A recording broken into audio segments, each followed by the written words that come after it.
ആളിക്കത്തിയിട്ട് കാര്യമില്ല മക്കളെ. ചിലർ ഭയങ്കര ആളിക്കത്തിയാൽ ചവറ് കൂട്ടിയിട്ട് കത്തണ പോലെ കത്തിയ ആ കത്തൽ കെട്ടുമ്പോഴും ചാരം ഒരു കാറ്റത്ത് പറന്നു.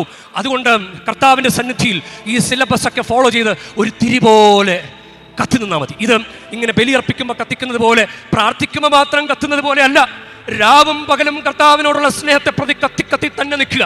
തിരുസന്നിധാനത്തിലെന്നും തിരുനാളമായി തെളിഞ്ഞിടാൻ സൗഗന്ധധൂമം ഉയർത്താൻ കുന്തുരുക്കം പോലെ മുന്നിൽ തിരുസന്നിധാനത്തിലെന്നും തിരുനാളമായി തെളിഞ്ഞിടാൻ സൗഗന്ധധൂമം ഉയർത്താൻ കുന്തുരുക്കം പോലെ മുന്നിൽ അതിനായി വരമേകണേ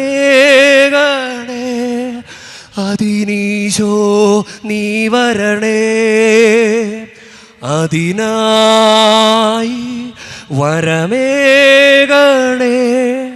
അതിനീശോ നീ വരണേ.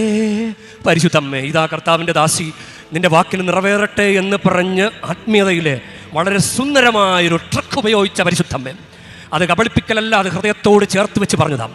അങ്ങനെ അത് ഒരിക്കലും വിടാതെ കുരിശിഞ്ചുവട് വരെ ഈശോ മിശിഹായ ഉള്ളിൽ പൊന്നുപോലെ കൊണ്ടു നടന്ന് അനുഗമിച്ച പരിശുദ്ധ മറിയമേ, ഞങ്ങളെയും അങ്ങനെ തിരിപോലെ കത്തുനിന്ന് തമ്പുരാൻ്റെ കൂടെ നിൽക്കാൻ ഞങ്ങളെയും സഹായിക്കണമേ. ആമേൻ.